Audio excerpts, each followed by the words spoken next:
রামু পেশায় একজন সাধারণ কৃষক। চরের মাটির সাথে লড়াই করেই চলত তাদের সংসার। মা, আকাশের মুখটা দেখেছ? কেমন কুচকুচে কালো হয়ে গেছে। বাতাসটাও কেমন থমথমে। আজ রাতে বড় কোনো ঝড় তুফান আসবে মনে হচ্ছে। তুই তো দেখছি মস্ত বড় আবহাওয়া অফিসের কর্তা হয়ে গেছিস। মেঘ একটু ডাকলেই তোর ঝড় মনে হয়। আমরা এত বছর চড়ে কাটিয়ে দিলাম, আর উনি এলেন জ্ঞান দিতে। আমি জ্ঞান দিচ্ছি না মা, নদীর জলও আজ কেমন চঞ্চল হয়ে উঠেছে। একটু সাবধানে থাকা ভালো। ঘরে চাল বাড়ন্ত, তাই নিয়ে চিন্তা নেই। আর উনি আছেন আকাশের মেঘ নিয়ে। যা, নিজের কাজ কর গিয়ে।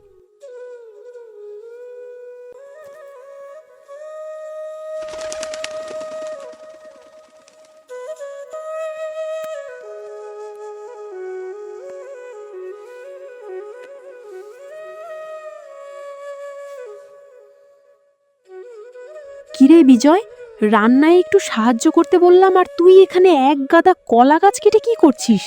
নোংরা করিস না তো। মা, এটা নোংরা করছি না, আমি একটা মজবুত ভেলা বানাচ্ছি। বিপদের সময় এটাই আমাদের একমাত্র ভরসা হবে। ঢং দেখে আর বাঁচি না। পড়ালেখা ফেলে এখন ভেলার শখ হয়েছে। আজ তোর বাবা ফিরুক, এই অকাজের কথা সব বলবো ওনাকে। বাবাকে বললেও আমি এই ভেলা বানানো থামাবো না। জল যখন ঘরের মেঝে ছুঁয়ে যাবে তখন বুঝবে এই ভেলাটার দাম কত। মুখে মুখে তরবরানি কত। চল ঘরে চল, একটু পর অন্ধকার নেমে আসবে।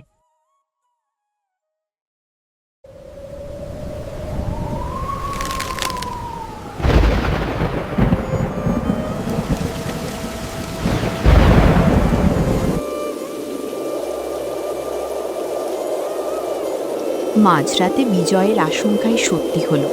প্রচণ্ড ঝড় বৃষ্টি শুরু হয়। এক পর্যায়ে বৃষ্টির জল রামুর ঘরে চলে আসে। ওগো, এখন আমরা কোথায় যাব? চারিদিকে শুধু জল আর জল। আমাদের সব শেষ হয়ে গেল গো। চরের বাকি মানুষরা তো নৌকো নিয়ে আগেই পালিয়ে গেছে। আমাদের তো কোনো নৌকোও নেই। আজ বোধহয় আর বাঁচতে পারলাম না। শেষে কিনা এই ছেলেটাকে নিয়ে এভাবে জলে ডুবে মরতে হবে? বাবা, মা, একদম ভয় পেও না, আমার কাছে ভেলা আছে। আমরা ভেলায় চড়ে আজকের মতো জীবনটা বাঁচিয়ে নেব। তাই তো, বিজয়ের কাছে তো ভেলা রয়েছে। ও তো আজকে কলা গাছ দিয়ে ভেলা বানিয়েছিল। দেখলে, আমি তোমাদেরকে বলেছিলাম না আজকে ঝড় উঠবে? কিন্তু তোমরা তো কথা বিশ্বাসই করলে না। এখন আর এসব নিয়ে কথা বাড়িয়ে লাভ নেই। জল বাড়ছে, তাড়াতাড়ি ভেলায় চড়ে এখান থেকে বের হই। সবাই মিলে ভেলায় চড়ে সেই চর থেকে বেরিয়ে আসে।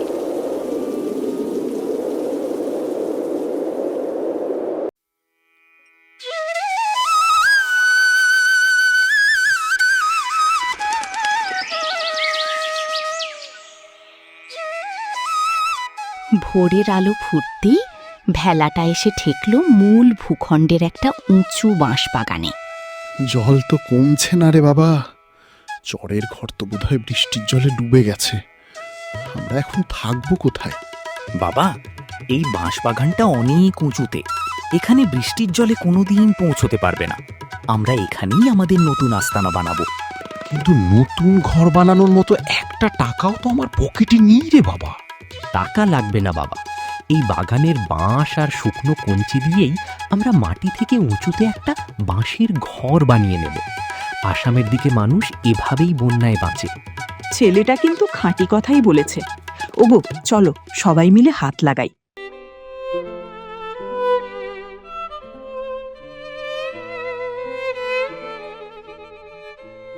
কদিনের খাটুনিতে তারা একটা চমৎকার উঁচু বাঁশের ঘর বানিয়ে ফেলল, যেখানে উঠতে গেলে মই ব্যবহার করতে হতো।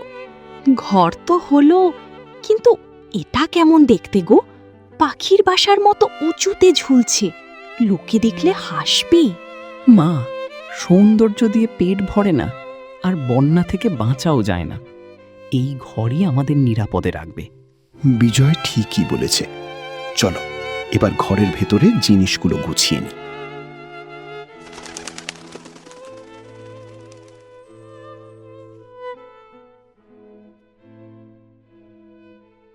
দুদিন পর রামু যখন কাছের বাজারে গেল তখন গ্রামের কিছু মোড়ল মাতব্বর তাকে নিয়ে ঠাট্টা শুরু করল।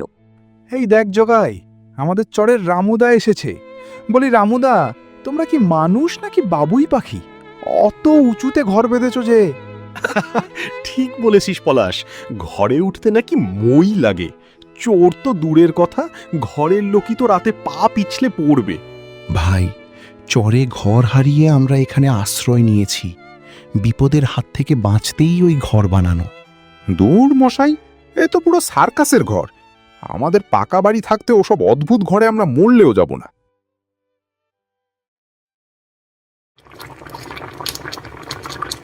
বাজার থেকে ফিরে রামু মন মরা হয়ে ঘরে বসে রইল। কি হলো? বাজার থেকে এসে মুখ চুন করে বসে আছো কেন?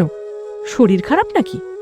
না গো, শরীর ঠিক আছে, কিন্তু গ্রামের মোড়লরা আমাদের এই উঁচু বাঁশের ঘর নিয়ে খুব হাসাহাসি করছে গিন্নি। আমার খুব অপমান গায়ে লাগছে। মনে হচ্ছে ঘরটা ভেঙে নিচু করেই বানাই। বাবা, বোকা লোকেদের কথায় কান দিও না। ওরা প্রকৃতির রূপ চেনে না। খুব তাড়াতাড়ি ওদের এই অহংকার ভাঙবে, তুমি দেখে নিও। হ্যাঁ গো, বিজয়ের কথাই শোনো। এই ঘরে অন্তত রাতে শান্তিতে ঘুমাতে তো পারছি। এর মধ্যেই গ্রামে একটা বড় পুজো আর ভোজের আয়োজন হলো, কিন্তু চরের মানুষ বলে রামুর পরিবারকে কেউ নিমন্ত্রণই করল না। ওগো, ছেলেটা বারবার গ্রামের দিকে তাকিয়ে আছে। গ্রামে বড় ভোজ হচ্ছে বুঝি? হ্যাঁ গিন্নি, কিন্তু ওরা আমাদেরকে নেমন্তন্ন করেনি। নেমন্তন্ন করবে কেন গো? আমরা তো আর এই গ্রামের মানুষ না। আমরা এই গ্রামে এসে জুড়ে বসেছি। তাও একটা নেমন্তন্ন পাওয়ার সুযোগ ছিল, কিন্তু আমাদের এই অদ্ভুত ঘরের জন্যই তো। কয়েকদিন পর বিজয় মাঠে গিয়ে দেখল পলাশ আর জোগাই বসে আছে। সে সোজা তাদের কাছে গেল। কাকা, একটা জরুরি কথা বলতে এলাম।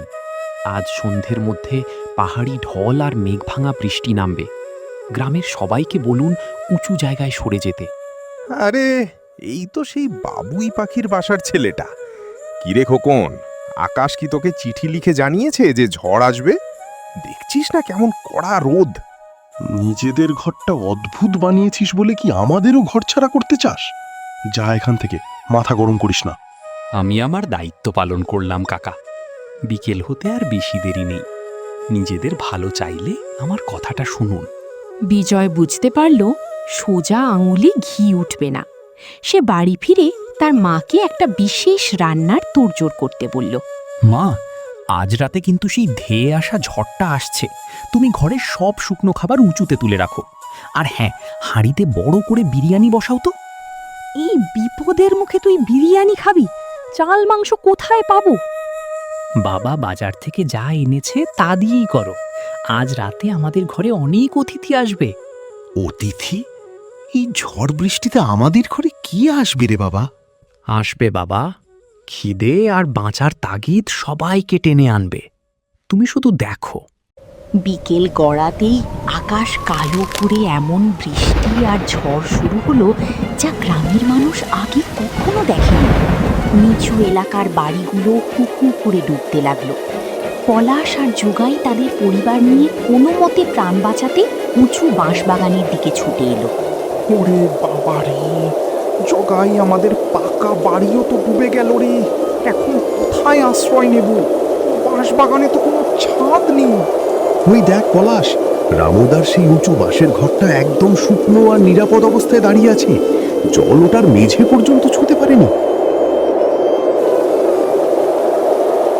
কাকা, নিচে দাঁড়িয়ে থাকলে জলে ভেসে যাবেন।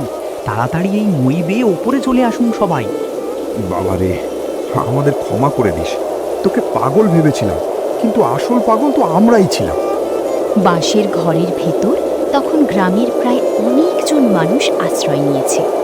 বাইরে ঝড়ো হাওয়া আর তাণ্ডব চলছে, কিন্তু ঘরের ভেতরটা একদম নিরাপদ। আহারে রামুদা, তোমরা আমাদের বাঁচালে, কিন্তু এই ঠান্ডায় আর আতঙ্কে ছোট ছোট বাচ্চাগুলো খিদেই কাঁদছে। কাকা, কাঁদার কোনো দরকার নেই। চরের মানুষ কখনো অতিথিকে খালি পেটে রাখে না। মা, নামিয়ে দাও তো হাঁড়ির ঢাকনাটা। মা হাঁড়ির ঢাকনা শুনতেই বিরিয়ানির সুবাসে পুরো ঘর মম করে উঠল।